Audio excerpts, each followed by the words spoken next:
เอ๊ะអូនតូចឯណាប៉ាម៉ាក់របស់ឯងបងស្រីស្អាតក្នុងផ្ទះខ្ញុំខ្វះលុយខ្ញុំមកដកលុយប្រចាំថ្ងៃកាត់មួយនេះដូចមិនមែនកាត់ធនាគាររបស់ខាងយើងទេអូនដកប្រាក់ប៉ាម៉ាក់ឥឡូវនេះមនុស្សតម្រង់ជួច្រើនណាស់ចាំបងនាំឯងទៅកន្លែងទទួលអតិថិជនណាអរគុណបងស្រីដកលុយរួចត្រូវរក្សាទុកឲ្យបានល្អដាច់ខាតកុំធ្វើឲ្យជ្រុះបាត់លុយច្រើនណាស់សូមបងជួយរៀបចំឡានដឹកជញ្ជូនលុយឲ្យខ្ញុំអូនគួរឲ្យស្រឡាញ់មែនតោះទៅ01 02 03 04 05 06 07 2000 លានក្មេងតូចលុយទាំងនេះឯងបានមកពីណាទៅ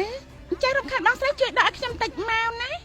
ទឹកលុយច្រើនយ៉ាងនេះទោះបីជាប្រមូលលុយអ្នកមានទ្រព្យសម្បត្តិទាំងអស់បោកចូលគ្នាក៏លុយមិនគ្រប់ដែរមានអីកាត់ទេមានឲ្យមានអីកាត់ឡើងចាប់ប្លន់ធនាគារយកនឹងបានទៅអស់នេះឆាប់រត់ទៅឆាប់ឡើងទៅអ្នកគ្រប់គ្រងនាងឲ្យឆាប់ក្រាបចុះទៅឆាប់ដាក់លុយខ្ញុំភ្លាមមកឆាប់រត់ទៅលឿនឡើងរត់ទៅអស់លឿនឡើង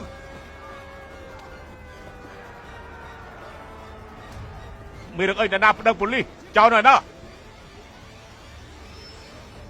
នាងមានលេខសាយគេដឹងវាប្តឹងប៉ូលីសខ្លាយៗផងមិនមែនទេការរបស់ក្មេងតូចនេះគឺមានលុយ2000លានប្រមាណ2000លានអីអាយទៅប្រៀបដាស់អីក្មេងនេះមានលុយ2000លានពីណាមកទៅអ្នកគ្រប់គ្រងកាត់ក្មេងតូចនេះគឺពិតជាមាន2000លាននេះទេ2000លានមានន័យថាយ៉ាងដូចមិនដេចបើដកលុយនឹងចេញធនាគារទូទាំងពិភពលោកនឹងត្រូវលានមិនខានសូម្បីតែហោះជិនក៏ដួលរលំដែរហើយវាបាត់ហេរ៉ៃវត្ថុទូទាំងពិភពលោកនឹងទូឡើងហើយបើលោកបញ្ជាលោកមកខ្លួនឯងទៅ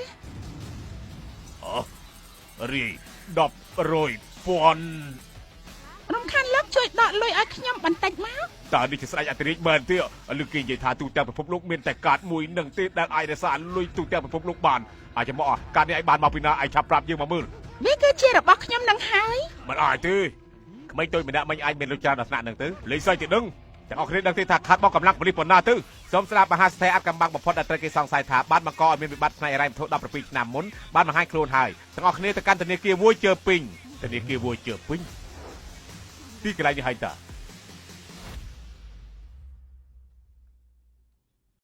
ទាំងអស់គ្នាសូមទៅកាន់ធនាគារមួយជើពេញជាបន្ទាន់ឆាប់ឡើងប្រធានក្រុមតាក្មេងនេះពិតជាអ្នកមានទីគេមែនហីមិនអាចទេវិបត្តិហិរញ្ញវត្ថុកើតឡើងជាង10ឆ្នាំមុនក្មេងនេះទើបតែមានអាយុប្រហែលឆ្នាំទេហើយចុះក្មេងនេះមានអត្តសញ្ញាណអ្វីឲ្យប្រកាសទៅជាតិមុនខ្ញុំគឺជាម្ចាស់នៃពិភពលោករបស់ទាំងអស់ទ្រព្យសម្បត្តិតំណែងតំណងភាពលុយឆាយនិងភាពលើសគេមានតែខ្ញុំទេដែលជាអ្នកមានជាងគេលើលោកពេលនេះផែនការរបស់យើងបានសម្រេចហើយអស្ចារ្យ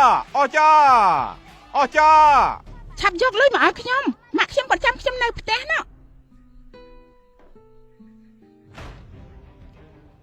បងធំបងថ្លៃហេតុអីពួកបងមកដល់ទីនេះអូស្រីប្រហែលឆ្នាំនេះពួកយើងរស់នៅអត់មានកន្លែងច្បាស់លាស់ទេពេលនេះផ្ទះឯងគួរតែដល់ពេលឲ្យយើងវិញហើយណាបងធំបងចង់បានន័យថាម៉េចនេះជាផ្ទះរបស់គ្រួសារលីបើមិនបងថ្លៃផ្ទះទេឆាប់ចេញទៅបងថ្លៃសៀវប៉ាជាគាត់របស់ខ្ញុំនឹងឆាំងឈៀនគាត់ជាមនុស្សនៅក្នុងគ្រួសារលីដែរប្រុសរបស់ឯងនៅខាងក្រៅជាពាក់បំណុលគេច្រើនណាស់ធ្វើឲ្យយើងនេះខ្វះគេវេទនាណាដោយសារការសំបំណុលនេះខ្ញុំនិងកូនរបស់ខ្ញុំមិនដែលមានថ្ងៃណាល្អទេបងជាបងប្អូនមកកាត់ឆាំងឈៀនពួកបងមិនធ្លាប់ជួយខ្ញុំបន្តិចទេប្រសិនបើថ្ងៃនេះដណ្ដើមយកផ្ទះនេះទៅខ្ញុំបានឯងនៅទៅឯងនិយាយស្រួលបួនបន្តិចផ្ទះនេះជាឈ្មោះរបស់ឯងមែនទេការពិតវាជារបស់គ្រួសារលីជាផ្ទះរបស់ខ្ញុំនិងសៀវប៉ាពួកយើងដាច់ខាត់មិនអាចរើចេញទេឯងទីក្រុងរបស់យើងមានករណីសង្ស័យគឺមានចោរប្លន់ធនាគារដែលកើតឡើងនៅធនាគារវ៉ាជីងពីងបងថ្លៃបងមើលឲ្យលឿនឡើងនោះសុំទោសតារណាផ្លូវប៉ូលីស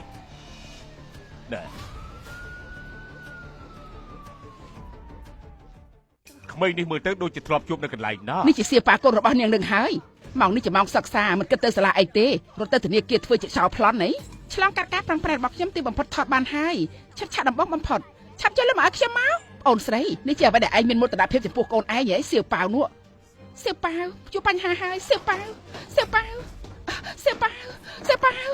នេះបង្កើតនេះហងបង្កើតហងកូនកដុលមួយនេះចេះកាយរុនព្រៀបដូចជាចរិតឪពុកគេអញ្ចឹងតោះទៅមើលការសម្ដែងល្អអីយ៉ាអមិនក៏មានរឿងបែបហ្នឹងកើតឡើងណ៎មែនហើយអីយ៉ាខ្ញុំមើលតែក្មេងម្នាក់នោះមិនសមជាចោរប្លន់ទេមិនសមធ្វើចាំតែក្មេងអញ្ចឹងទេណ៎សៀវប៉ាវគ្រប់ផ្នែកទាំងអស់ពួកយើងឥឡូវនេះគឺនៅក្នុងធនាគារនេះហើយក្នុងនេះក្រៅពីក្មេងតូចម្នាក់គឺអត់មានជនសង្ស័យណាគួរសង្ស័យទេទាំងអស់នេះសុទ្ធតែជាការយល់ច្រឡំទេទាំងអស់គ្នាគឺមកពីក្រុមការងាររបស់ពួកខ្ញុំធ្វើឲ្យមានការឆ្គាប់ឆ្គងខ្ញុំឆែកមើលហើយក្នុងការនេះមានតែត្រឹម$20,000ទេគឺក្រុមការងារខ្ញុំមើលច្រឡំទេមានអីគឺល្អហើយពួកខ្ញុំនឹងទៅវិញបន្តិចទៀតអ្នកប្រមាណអ្នកទៅជាមួយខ្ញុំដើម្បីធ្វើរបាយការណ៍ល្អទៅយើង